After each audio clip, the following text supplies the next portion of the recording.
Welcome back to KETV News Watch 7's Chronicle. This morning we're highlighting the historic hiring of two athletic directors in the Metro. Marcus Blossom was named the AD at Creighton University back in August. He's the university's first African-American athletic director. Blossom came from Holy Cross, where he also served as AD. He also spent 5 years in Boston College's athletic department. And he tells me he's honored to take the reins of Creighton's prestigious program. Well, I think for the most part, my short time here has really confirmed what I originally thought, that Creighton's a great place full of talented student athletes, amazing coaches, and really, really good fan and donor support. So I'm excited about that continuing over the next, however long, and anxious about what we can do with that level of support moving forward. So when you take the job, you're coming over from Holy Cross, you had an idea what Creighton's all about, but was there anything that kind of said, wow, this is a bit more than I thought it was? Any surprises? Again, I knew the support was great. I think after coming here, I found it to be even greater than my original assumptions, so that's a good thing, better than the other way. Mm-hmm. The first exhibition game we had, I forget who we played on the men's basketball side, and as I was watching other first games or even exhibition games across the country, and I saw empty arenas, and then our first game was a pretty good crowd, I was like, wow, this is different. Mm-hmm. You come to a place where the foundation obviously has been laid with Bruce Rasmussen, your predecessor. So building is not as much of a priority as much as building with what has already been here. So how do you build culture in a place that's already has a good, solid culture? How do you improve that culture? I just think you build or improve upon that culture by just doing the right things, the hard things on a day-to-day basis. Coming in, putting your head down, working extremely hard. I think replacing someone like Bruce that's been here for almost 40 years, probably 27 as an athletic director, there's a little bit of staff and coaches and student athletes getting used to me. And I think over time, they'll see me work, they'll see the effort I put in, and from that, I think culture, or at least a positive culture, we hope for, will be built over time. So you're a show by example type of guy. Like the people see you working hard and saying, I don't expect you to work hard because any harder than I do, and I'm going to work as hard as anybody. Is that how you look at that? No question. Yeah. I do want to ask you about you coming in as an African-American athletic director, first one in Creighton University history. Is there added pressure with that, or how do you look at that whole dynamic? I don't know if it's added pressure. I look at it as a responsibility to do a great job. So I come in, with that, bearing that responsibility, saying, hey, I want to do the best job possible. So when I'm gone, they'll give someone like me the next opportunity if possible. So do I feel pressure? No more pressure than the pressure I put on myself to do the best job for these student athletes and coaches. Do you feel like a pioneer? No, I don't necessarily feel like a pioneer. No? A trailblazer or anything like that? I feel blessed with an amazing opportunity, and I just want to make sure I don't screw it up. Right. So race was an issue last year. Obviously, the comments made by Coach McDermott, well documented. Mm-hmm. I'm curious to know what you thought of it then, what you think of it now, and what you think about it moving forward, and how do you continue to mend fences to make Creighton a better place moving forward? I thought it was an odd comment, but I having been in locker rooms before, after games, after frustrating games, I've heard a lot in the locker room, not to make an excuse for it, but I also look at what someone has done in the past, look at their reputation, and I've done a ton of research on Coach Mack's reputation, and I took it as maybe an off comment that maybe came out the wrong way. As far as mending fences, I think Coach apologized prior to me getting here.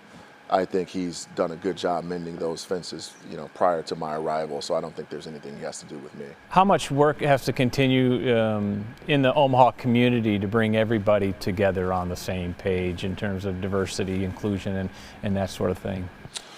Well, I don't know how much work. I know you never stop working. You have to work on that every day. And I would imagine Mac is still working on that, repairing his image, so to speak, from that comment. And I think he's done a good job since my arrival. But I have to do that too. I have to get into the community. Hopefully the community, as they have thus far, continues to embrace me. And diversity and inclusion is important. I think that makes us a better organization, bringing new thoughts and ideas and perspectives into Creighton athletics. What's your take on the basketball team's performance on the court this year? I know they've had a lot of new pieces, and yet they are getting results. A testament to Coach McDermott and his staff, is it not? Yes, I think they may be exceeding most people's expectations with a roster that's been overhauled. I think they play hard. I think they've done a good job. They've beat some teams that are pretty highly ranked thus far, maybe shocked some people. But I don't think they shocked themselves. I've been around them quite a bit. They're a confident bunch. And I think the best is yet to come for this group. You have an interesting lens, being a former college basketball player yourself. Is it interesting seeing it from an athletic director's point of view about what they do day-to-day, preparation, performance, evaluation in terms of what they do now compared to when you played? No, not much has changed. It's been a while, but I see myself in some of them at times. I'm just happy for them. I'm happy that they're at a place where they are beloved in town. The fans come out and support them. They have a great coaching staff. The university supports them. So I find myself smiling a lot of days, just happy for the environment that they're put in. Obviously, Creighton's not just about men's basketball, women's basketball, volleyball, obviously the major programs, baseball. There's some other sports as well. How do you go about shining the light on those sports that maybe don't get as much day-to-day attention? That's one of my most important goals. We're in college athletics, not necessarily in college basketball only. So I look at it as trying to better the experience of the other 260 student athletes. So I challenge the staff. We're working on men's basketball today. Maybe volleyball has taken a leap here and there, but what are we doing for the other sports? So we shed light on those sports by really working at it, whether it's social media or marketing or making sure fans come to games and really also interacting with those student athletes to make sure we're providing the best experience possible for them. I think I read you talking about life and careers in 5-year chunks. Miles Brand, your old boss at the NCAA, the old NCAA president, talking about 5-year chunks. Where do you like, or what would you like to see out of Creighton University at the end of your first 5-year chunk here in Omaha? First 5-year chunk here, a couple things. Probably maybe a little bit aggressive. I'd like to see us win a Big East regular season title. I think that's possible. In any sport or in multiple sports? In men's basketball, in women's basketball. We've done it in volleyball quite a bit. And I'd like to see us really get back to the championship level in some of the other Olympic sports we haven't been at recently. Men's soccer has an amazing tradition. Baseball has a really, really solid history as well. So I think 5 years, I'd like to see us turn the corner in some of those sports as well.